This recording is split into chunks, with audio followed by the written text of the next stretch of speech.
What's the crack, lads and lasses? Your boy Knight Rider 91 back again with another video. In today's video we're going to be going through the summary of 4 days of learning how to wheelie the Honda Grom, and how I essentially took 4 days to learn rear brake control and balance point. Starting off with day 1 here, you can see that from the clips I'm not able to keep the wheelie going. You know, I'm chasing the wheelies out and I'm not really hitting balance point at all. The throttle is choppy as well, and in this clip here you can see I actually looped the bike. This is actually key. So what I've noticed is that when you loop the bike, you push your comfort zone backwards, and then in turn, you know, you're not scared to go up higher and higher. And what I realized as well is that the higher you go, there becomes a point where that rear brake needs to be basically pressed. So it switches between throttle control and rear brake control. I know a lot of videos say, you know, practice pressing the rear brake, you know, coming up and then pressing the rear brake to come back down, so you have that muscle memory. But there is a specific point that you need to hit that rear brake. So end of day 1, you're into day 2 here now as well, and you can see this is actually where the progress starts to kick in. So at the start of the day, I'm still doing what I was doing in day 1. I'm chasing the wheelies, you know, I'm getting up higher, maybe more smoother throttle control, but all in all, you know, there is no progress. Now day 2 was kind of the longest session I had. Before it was maybe half an hour, 1 hour sessions, whereas day 2 it was more of a full hour and a half of practice. So you can see here, these are the clips from, let's say, mid session.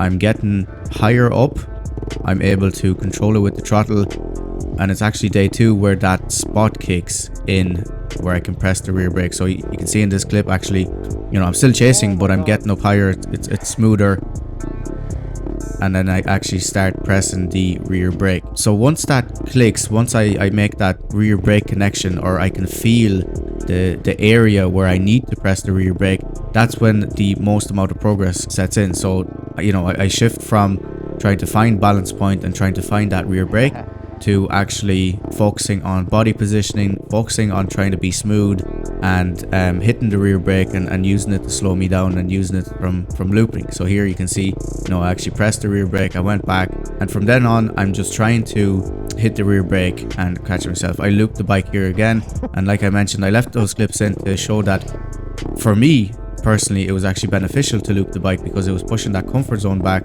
so I wasn't scared. Again, it was from standstill, so it wasn't dangerous. Obviously it'd be more dangerous if I looped it, you know, going at speed. But again, it pushed that comfort zone back, so I was able to, you know, bring up the bike higher, know that I need to hit that rear brake and come back down again. So this is day 3 now. This is, again, you know, you can see progress from day 3, day 2, day 3, and then day 4 is the most amount of progress. So still a little bit choppy here, but you know, it's getting longer. I know when to hit the rear brake. I'm trying to slow it down.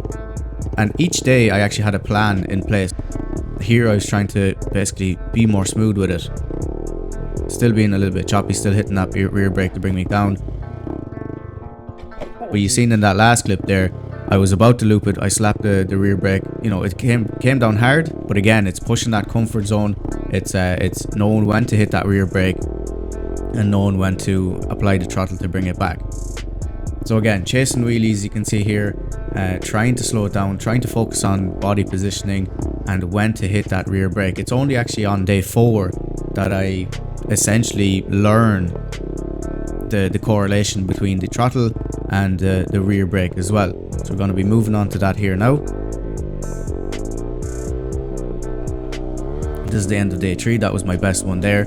And then this is day 4. This is where the most amount of progress happens. So if you've seen in other videos people talking about seat time, that is the key contributor here. It's just getting as much seat time as you can. Without seat time, you're not going to get any progress, right? So if you're not out there riding the bike, you're not out there trying to do the wheelies, not giving up, coming back every day to give a go at it again, even if it's something like me where, you know, it's only an hour or an hour and a half each day trying to get a bit of practice in, you will make progress. It will start kicking in and you will start making, you know, muscle memory happen. So Here is actually the longest, not even the longest, but the best wheelies I've done on day 4 in the evening. And this is actually where the kind of push into the balance point is happening, and I'm pressing the rear brake to come back down and then applying the throttle to keep going. So as you can see, a lot of progress was made in 4 days. Again, half an hour sessions, but it's about pushing that comfort zone. And what helped me was, again, dragging the foot so you can see the floor is wet. Also, you know, looping the bike so I can push that comfort zone backwards and be able to hit the rear brake and make that correlation between the throttle, the rear brake, and feeling where that rear brake needs to be pressed. So that's going to be it for this video. I hope you enjoyed. I hope you learned something as well. If you'd like to see the full videos, they're all on the Honda Grom playlist. So yeah guys, leave a like, comment and subscribe,